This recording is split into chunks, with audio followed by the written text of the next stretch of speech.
Hello, friends. I'm Brian, and this is Gizmo Board Games.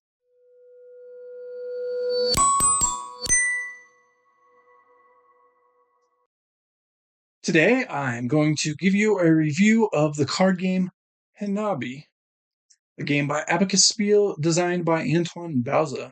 So, what is Hanabi? Well, Hanabi is a cooperative card game for 2 to 5 people. And what you're trying to do is you're trying to lay out the different color cards from 1 to 5.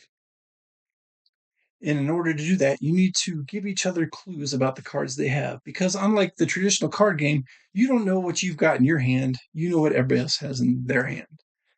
Because you're going to have your hand of 4 or 5 cards held up for everybody else to see those cards. But you can't see your own cards. And you've got 8 clues in the pot that you can use to help your fellow players out.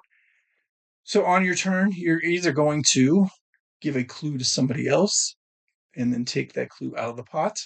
And those clues have to be specific clues. They can only be clues about the number of every card in their hand that has that number on it, or the color of every card in their hand that has that color on it. So you really need to be deductive and logical in your clue giving and clue receiving. The other thing you can do in your turn is discard one of the cards from your hand, take it out of your hand, and say you're discarding. You got to declare what you're doing with it before you do something with it, and discard it. When you discard it, you'll earn a clue back to the pot, but you lose that card for the game. So hopefully you're not discarding a card that's going to be valuable to you later in the game, because again, you need to build up those 5 colors from numbers 1 to 5.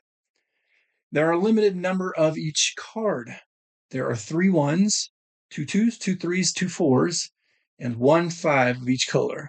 So in order to make it all the way to the top of any given color, you need to make sure you don't discard those 5s. Otherwise, that color is basically going to be locked out. And this is a max score game. Like, you're not going to lose immediately. There are lose immediately conditions, though, because the third action you take would be to declare you're going to play a card because you think the card you have is a valid play.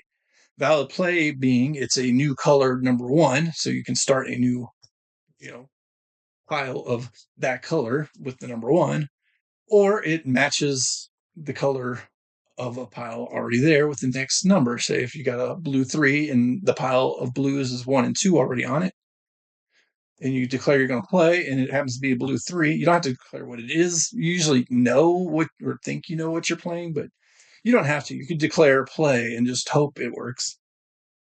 But if it doesn't work, you're going to actually make the charge go 1 closer. And after 3 failed plays, you set off the fireworks and the game ends immediately, and then you would total your score and check to see how you and the group did based on your score. So those are the 3 things you're going to do on your turn. You're going to use a clue to give someone else a clue, and those have to be specific clues. You're going to discard a card from your hand to earn a clue back, but that card's now out of the game, and then you'll redraw a new card without looking at it to add to your hand. Or you'll play a card from your hand and hope that it's a valid play, or you're going to be 1 closer to automatically losing. A couple more things that can happen on a turn. If you play a correct 5 to a pile and complete the pile, you will earn a clue back as well. So you don't have to only discard cards. If you successfully complete a pile, then you will earn a clue back as well. And the game ends after the turn in which the last card is drawn from the deck, either from you drawing it after a good play or drawing it after a discard. And then everybody will get 1 more turn around the table back to the person who just drew that last card. And that's all there is to the game. You add up your score based on the highest number of each of the colors out there and see how you collectively did as a team. There is another set of cards that are like the rainbow colored cards, and you can play those 2 different ways. You can play them as a 6th color, or you can play them as wild cards that can go basically on any stack. So I don't really play with those cards a whole lot. Like, I think there's enough in the base game, but that is another option. And that's how the game is played. Let's get into my gizmo thoughts, starting with what do I think is good about the game? Well, the first thing I think is it's a different style of card game. This game came out in 2010. It's been around for a while, and it kind of took those normal card games and gave a little twist because it's got the cooperative play and the fact that you don't know what's in your hand, you know what's in everybody else's hand. And I know that's done in other games. I don't know if they've come before or after Hanabi, but either way, it's a rarer way to play a card game. So I really enjoy just having that variety. If I pull out a card game, this one's slightly different than some of the other ones we could pull out.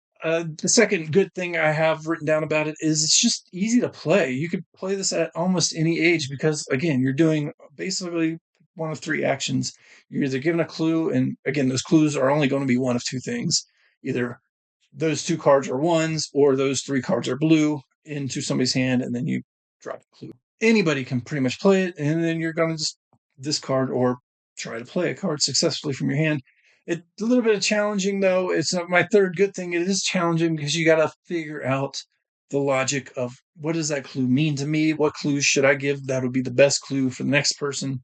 And it doesn't have to be, you don't have to clue the next, like I could literally clue the person on my right, But what clue makes the most sense to go with the other clues they have so they can help figure out their best play when it comes around to them? Because again, the clues are limited. And if you're out of clues, then you can't give somebody a clue. You don't have it to give, so then you have to take one of the other two actions. So it's managing that as well. And that's where the challenge comes in. Even though it's easy to play, it does provide some challenge. What are the things I think could improve? Well, the main problem with this game is that I'm going to combine all my thoughts into one improve. I've got three thoughts written down, but they're all kind of related.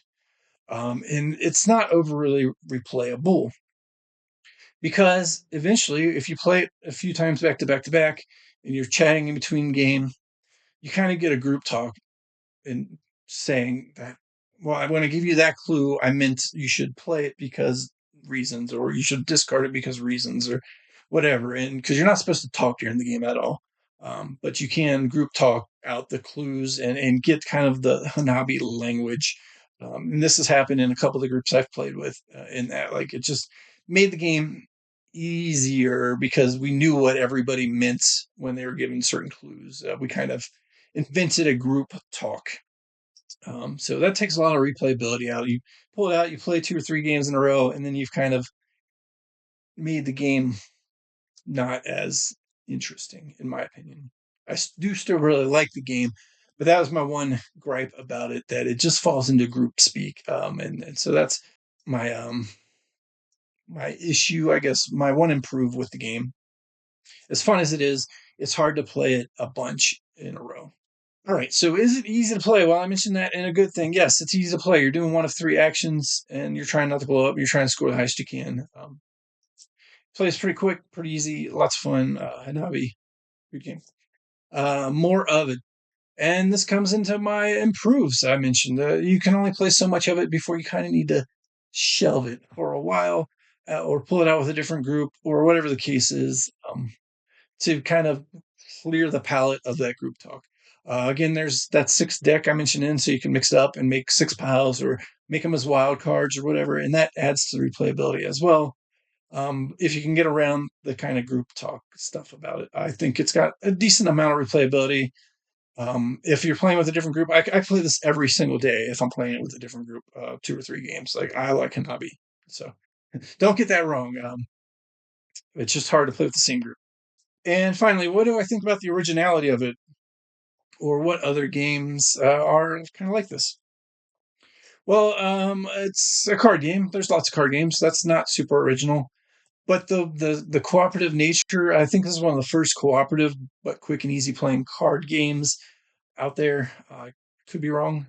Correct me if I am, please, in the comments below. But this is the first one I know of that did cooperative card game back in 2010. Also, like I mentioned before, the nature of you don't know what's in your hand. You have a lot of information, but you don't have the information you need because you need the information about what you have. And you've got to communicate in a very, very specific way the information that your other players need to know too. So it really is that fun balance of that information. But talking about other games in similar vein, cooperative card games, The Crew, there's 2 versions of that, at least right now. The Mind, I haven't played that one at all. I'm pretty sure it's kind of a similar game, but those 2 are vastly different to Hanabi, and at least my understanding of how the mind works. Correct me if I'm wrong again. I have to check that one out still. But so cooperative card games, cooperative games. There's a bunch of cooperative games out there on the market. Horrified, Subterra, Pandemic are among my favorites for cooperative games. Card games, there's so many non-cooperative card games. I'm going to try to get a deck of cards and got like 200 different games in your hands. So yeah, there's other games out there to kind of take this place, but I think this is original and fun. So for me, this game is going to be 4.5 out of 5 gizmos. Like I said, I really do enjoy this game. It's been in my top 50, I think, every year. Um, One of my favorites to pull out and play, and it's a great filler game. Quick to the table, lots of fun. So check it out if you're interested. I'm pretty sure it's still available in places. So maybe it's not. Um, but if you're interested in it, check it out. I really do like Hanabi. If you like this video, give me a thumbs up, comment below. All those comments I asked you to comment in the middle of the review.